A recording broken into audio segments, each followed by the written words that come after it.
All right, these are the sample percentage problems that are posted to this page in the module. If you haven't taken a look at them yet, feel free to pause here, take a look, give them a try, and then come back here to check. So we're looking at this important t-table relationship where we have a product relationship where in this direction we're looking at multiplication, and actually the order with multiplication doesn't matter, we're looking at it in either direction. And then I can think in terms of the inverse if I go this direction in terms of the inverse operation of division. And when we're thinking about percentages, in our previous examples, the part was the part of an income that was being paid in tax. The percentage is the tax rate, and the whole in our previous examples was the total amount of the income the tax was being paid on. So now we're going to look at some sales tax information. So different areas have different sales tax rates. The sales tax rate in Renton is 10%, and that's true, Renton, Washington. And Gunner's looking at a refrigerator that costs $899. And then we're going to look for the question mark. How much sales tax will Gunner pay on that purchase price? So I'm just going to actually put, so how much sales tax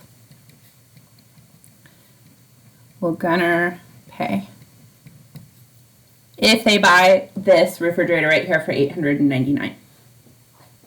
So let's look at what we have. We have a sales tax rate of 10%. And remember, 10% is equal to 10 out of 100. And that's actually what this symbol right here means. That just means things out of 100. And then to simplify, so we're working with smaller numbers, we're always going to represent that as, instead of out of 100, we're going to represent it out of 1. So if I just take the 10 and divide that by 100, if there's 10 for every 100, that means there's 0.1 for every 1. And that's going to be the way that we're going to show that 10%. I didn't change the value. I just changed the way that I wrote it, and I'm working with a smaller value than if I was always working with things out of 100. Okay, then we have the total purchase price, the whole, which is a total. That's going to go right here. And that part that Gunner's going to, because Gunner's going to pay this much, but then Gunner's also going to pay an additional part for the sales tax, which will go to the state. And that's what we're looking for right here. So we can use our multiplication relationship here. So there's my tax rate out of 1 multiplied by the total purchase price, and that sales tax is going to be $89.90. So Gunner will pay that additional amount in sales tax. And then if I want to check and make sure, I can use the inverse relationship of division and make sure this relationship makes sense.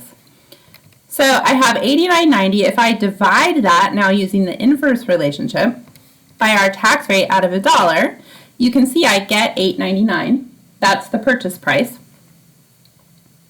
Then if I take the amount of tax paid and instead divide that by the purchase price, then I'm going to get that tax rate we were working with. So that whole relationship makes sense there.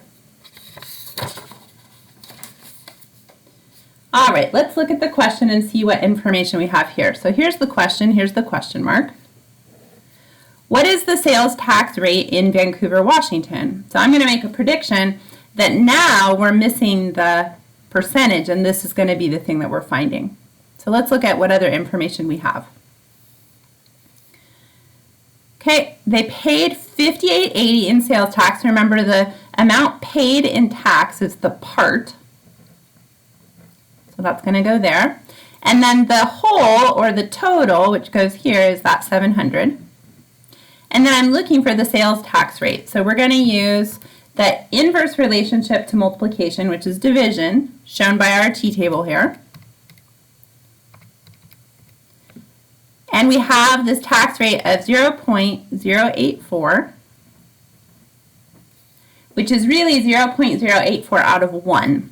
So if we have 0.084 out of 1, and I want to know, well, what is that really parts out of 100? That's going to be 8.4. So basically, the sales tax on this bike means that for every $100 spent, $8.40 is going to be spent in tax, or for every $1 spent, a little more than 8 cents is going to be spent. And this right here, remember, is the same as the percentage sign. That's what that's showing. And that's the same as 8.4%. Okay. And then we can always check and take our amount, 0.084, whoops, and multiply that by the 700, and I do get that amount of tax paid out of that. Okay, and then in the last one, Maria's going to buy a couch, and we're looking for the price of the couch. So in this one, it's the whole, this total that I don't know. So let's look at the information we do have. So we have a sales tax rate of 7.8%, and we have the amount of tax paid, which was $42.90, so that part paid in tax is going to go up here. Then if I have 7.8%, which is equal to 7.8 out of 100, that's going to be equal to 7.8 out of, or divided by 100, is 0.078. I can also show that as 0.078. So for every $100, $7.80 is being paid in tax, or for every $1, a little over, actually almost 8 cents is being paid in tax, and we're going to show that as 0.078. Then to find the whole, I'm going to use our T-table relationship here and take the total amount of tax paid, divide that by the tax rate. Oops, I did something wrong. Let's see. So $42.90 divided by 0.078, and that gives us a purchase price of $550.